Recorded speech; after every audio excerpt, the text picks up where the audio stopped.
E eu peço que você abra a sua Bíblia na primeira carta de Paulo aos Tessalonicenses, o capítulo de número 5 e o versículo de número 17.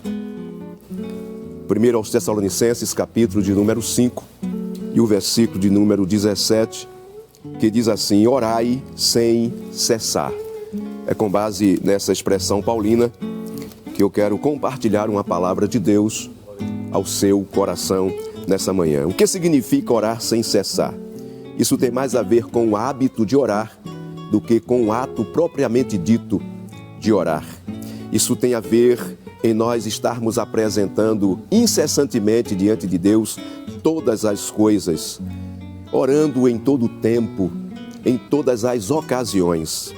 E é interessante que o orar sem cessar, dito por Paulo, deixa claro a importância, irmãos, ímpar da oração.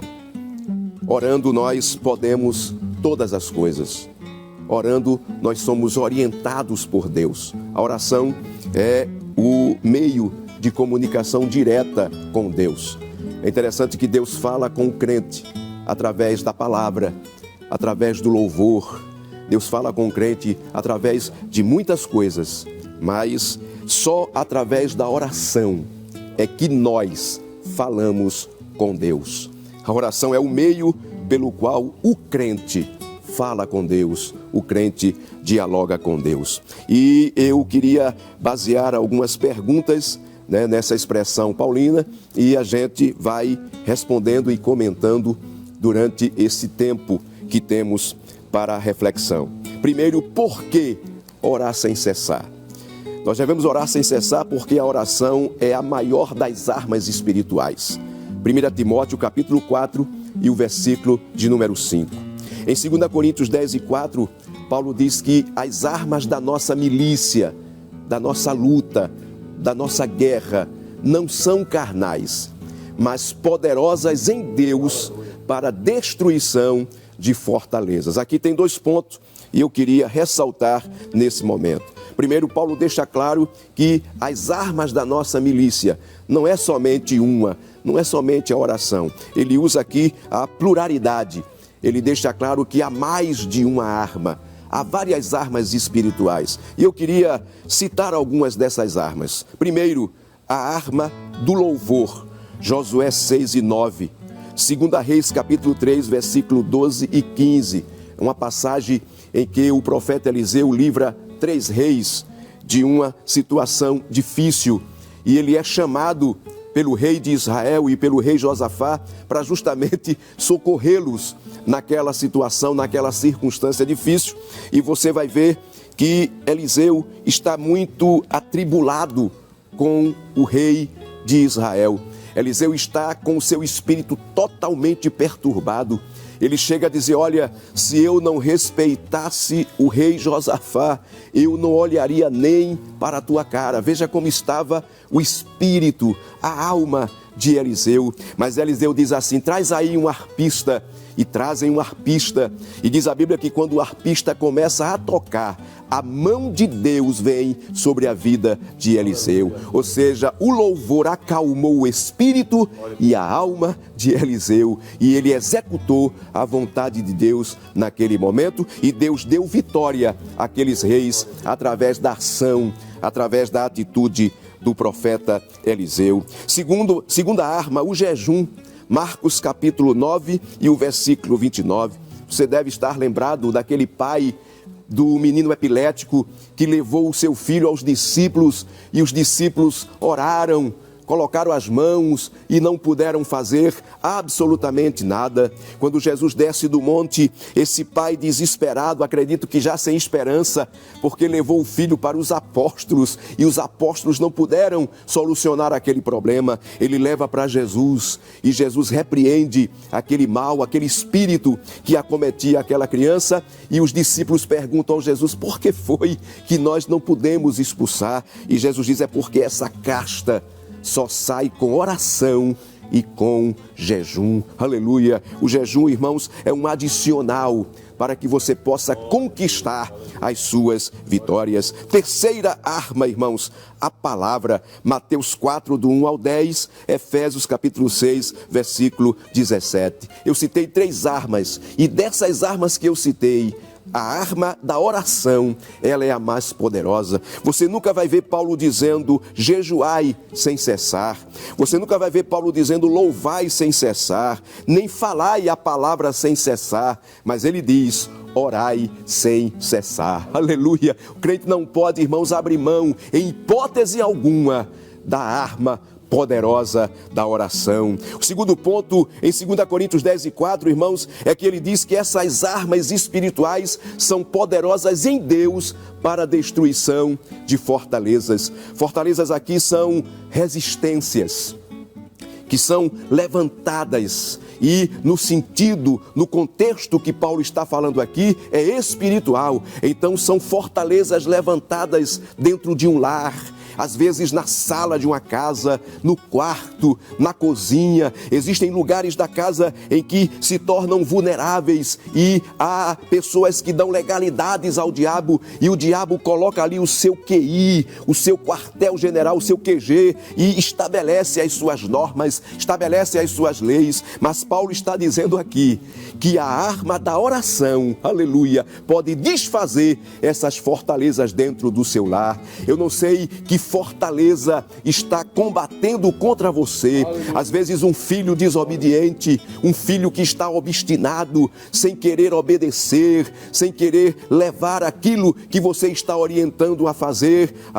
Ore, entregue esse seu filho a Cristo, e essas fortalezas, como está dita aqui na palavra, elas serão derrubadas e você contará vitória no nome santo do Senhor Jesus. Aleluia. Olha, queridos, primeiro, por que orar sem cessar?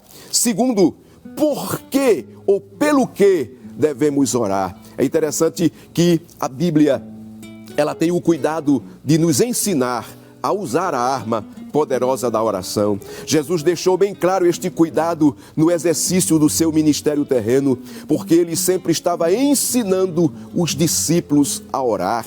E a prova de que os discípulos não sabiam orar é o que eles dizem em Lucas capítulo 17. Eles pedem, eles dizem: Jesus, nos ensina a orar. Aleluia. Jesus certa vez disse que um dos filhos de Zebedeu fez um pedido que não é típico, irmãos, de quem ora. Ele diz: olha, Senhor, permita-me de que na tua glória eu e o meu irmão se sente um à tua direita e outro à tua esquerda. E Jesus diz: vocês não sabem como pede, vocês não sabem orar. Aleluia. É interessante que a oração é uma das armas mais altruístas que nós temos. Quem ora não pode centralizar tudo ao seu redor, tudo em torno de si. Quem ora tem que apresentar pessoas diante de Deus, pessoas na presença do Senhor. Então a Bíblia nos ensina pelo que devemos orar sem cessar. Observe, primeiro, pelos países.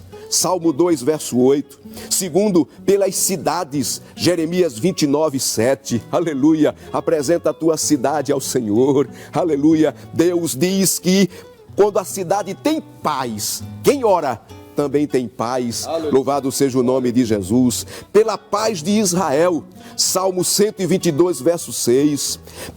Pelo alimento. 1 Timóteo capítulo 4, versículos do 3 ao 5. Isso é pelo que devemos orar sem cessar. Quinto, por livramento. Salmo 107 e o versículo de número 13. São essas coisas que nós precisamos apresentar a Deus sem cessar. Louvado seja o nome de Jesus. Por quem devemos orar sem cessar? Aleluia. Primeiro, pelos aflitos e enfermos. Tiago capítulo 5, versículo 13 e 14. Aleluia. Olha, irmãos, usa essa arma poderosa da oração sem cessar por aqueles que estão enfermos. Sabe por quê? Porque o Deus que ouve a oração é o Jeová Rafá, é o Deus que cura toda e qualquer enfermidade. Bendito é o nome do Senhor Jesus para sempre. por quem devemos orar? Pelas autoridades. Abra sua Bíblia, 1 Timóteo, capítulo de número 2 e o versículo 1 e 2. Veja o que Paulo diz.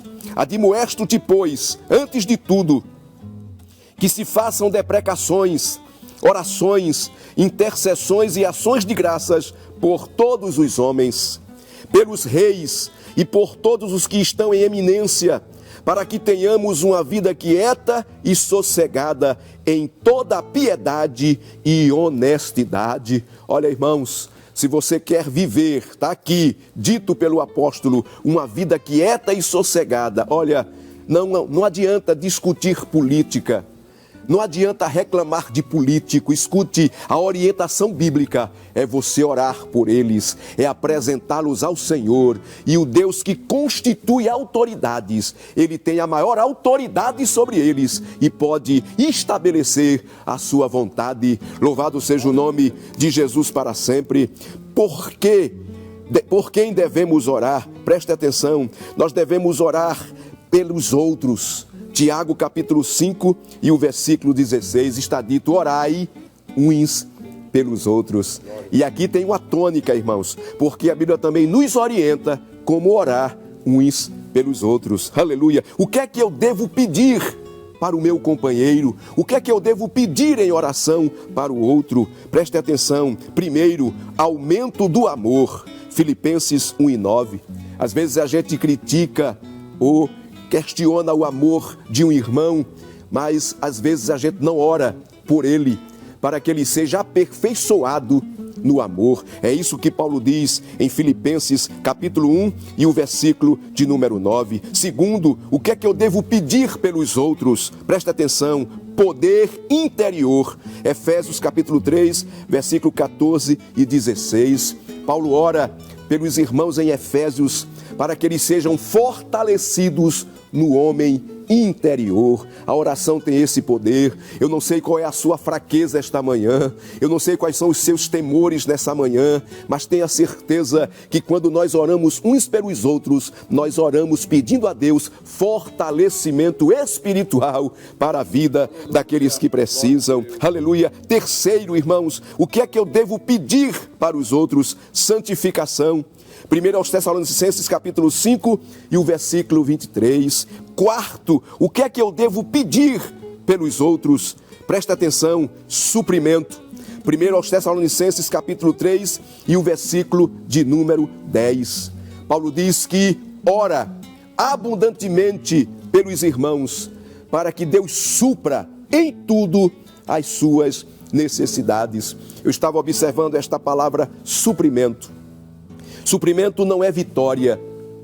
Suprimento não é uma bênção definitiva. Presta atenção, suprimento é manutenção.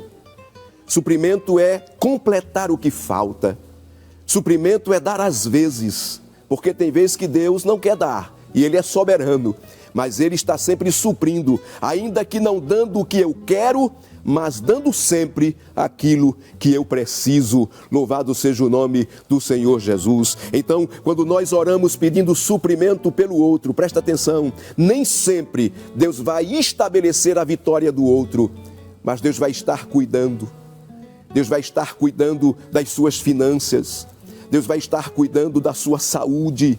Deus vai estar cuidando do seu espiritual, do seu emocional, do seu físico, porque isso é suprimento. Pessoas que não têm uma renda fixa, pessoas que não têm um emprego fixo, mas quando oramos para Deus suprir as suas necessidades, Deus não deixa faltar absolutamente nada. Bendito é o nome do Senhor Jesus para sempre. Que nós possamos ter sempre essa mentalidade de orar, pedindo a Deus suprimento para as pessoas que precisam. Aleluia. Eu não sei qual é a tua necessidade nesta manhã, mas eu quero te lembrar que seja qual for a tua necessidade nesta manhã, presta atenção, tu estás de pé.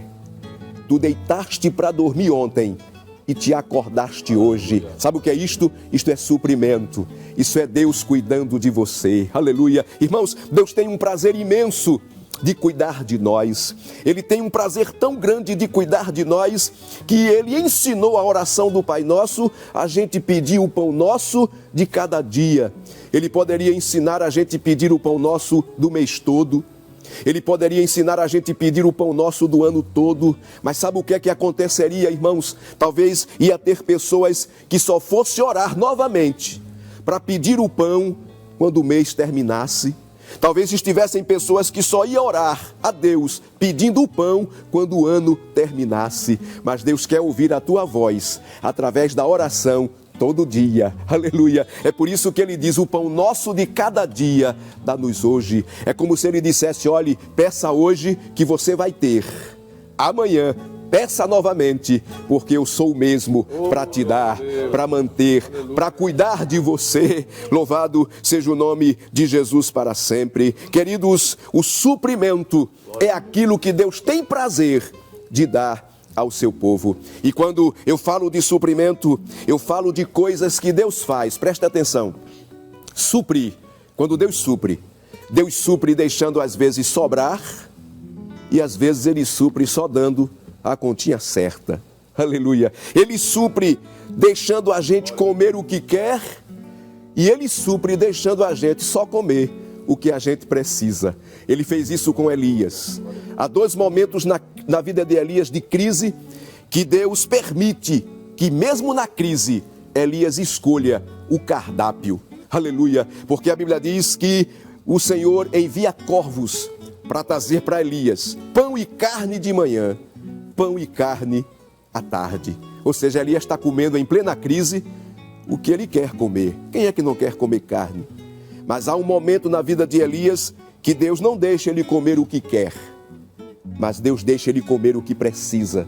E que dia é esse? É quando ele foge com medo de Jezabel, cansado, deita debaixo de um zimbro, dorme profundamente, mas é acordado por um anjo.